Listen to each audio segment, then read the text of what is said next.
One of the biggest problems to dealing with web pages is when we want to print that web page. Let's take this page that we have open in Dreamweaver CS3 and see exactly how it looks inside of the browser. When I launch into the browser, of course, we're going to see the exact same page as we saw over in Dreamweaver. In this particular case, this is using the Spry framework for Dreamweaver CS3 to display XML-based data. But when I go to print this page, you'll notice that the print preview shows me a page that looks nothing like the actual web page that we were looking at.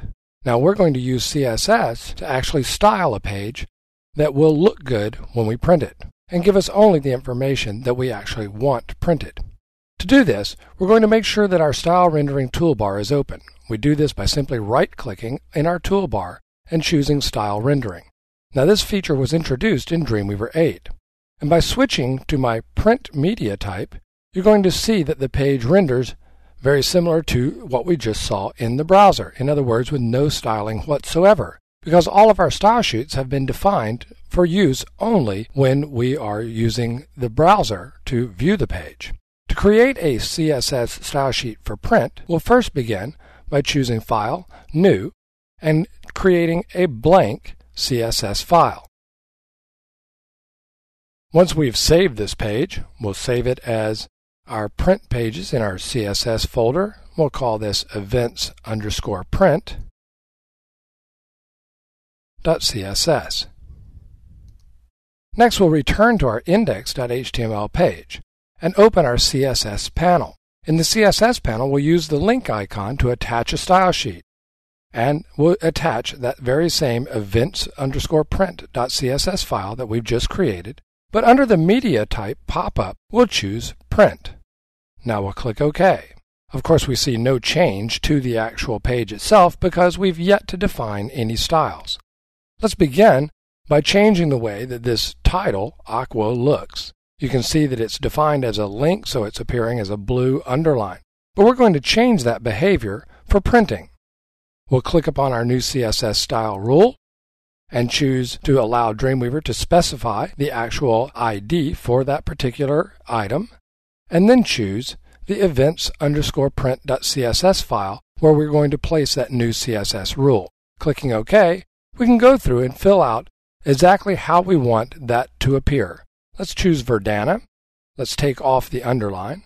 Let's make sure that it's a nice black color for printing, and we'll make it a size. Now, one of the keys to working with a print style sheet is to remember that printers don't work with pixels. Instead, they work with points. So we'll choose Points. Clicking OK, you can see that our title has in fact changed.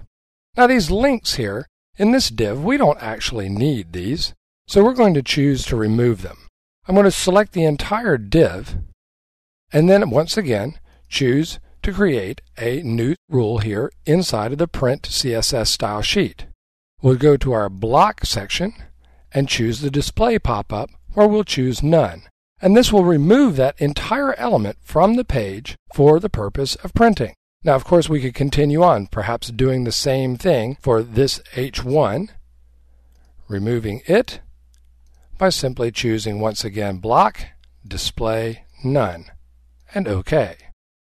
Now this events text we want to perhaps even position differently, because one of the advantages of being able to redefine an entire style sheet for simply printing is that I can even move elements, change their position on the page. So we'll take this entire div, and once again, we'll choose to create a new rule in our print style sheet, and this time we're going to first style this a little bit nicer, make it a little bit larger perhaps. Once again, Points, applying our changes along the way. But then under the Positioning tab, I'm going to choose to position this absolutely. So an absolute position element, I'm going to place it, let's start off with maybe 65 pixels down from the top of the page, or again, using points so that I know that my printer is going to understand that. And perhaps we'll move it in another 65 points from the side of the page. Clicking Apply, you can see it's begun to move. Now, of course, that's too far down, so I'm going to move that up a little bit. Let's say 25. And somewhere in there is about where I would like that to appear. Clicking OK. Finally, I'm going to go down to the information, this image and other information that I don't really need on the entire printed page. So once again, I'll select that entire div and choose to remove that. Once again, through the block, display, none section. And now I've got a very compact page. Maybe even I want to change the width of this table. So we'll choose that as well. Choose the table. And under the box section, we'll just change its width. Let's make it, say 400 pixels. Change to points. Apply that. And see that, yeah, that's going to be about good, but we want to move it over on the page just a little bit. So we'll put in some padding on the left-hand side. And again, let's try that same 65 points that we used earlier for the other element. And we'll click OK and save. Now we'll go to preview this page. After saving our style sheet, go to preview this page in the browser, and we will do so. Whoops, and I noticed that my table didn't move over, and that is probably because I had not chosen the proper element that I wanted. So let's get that content element and add the padding there. So we'll add a little bit of padding on the left-hand side.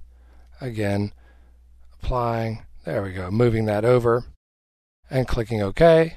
We'll save our eventsprint.css file, go back to our index page, and preview this in the browser. Make sure that we've loaded up a new version of the page. Choose our print preview, and you can see that our page now looks completely different than it did before, and the elements are beginning to appear here as we had laid them out on the print style sheet.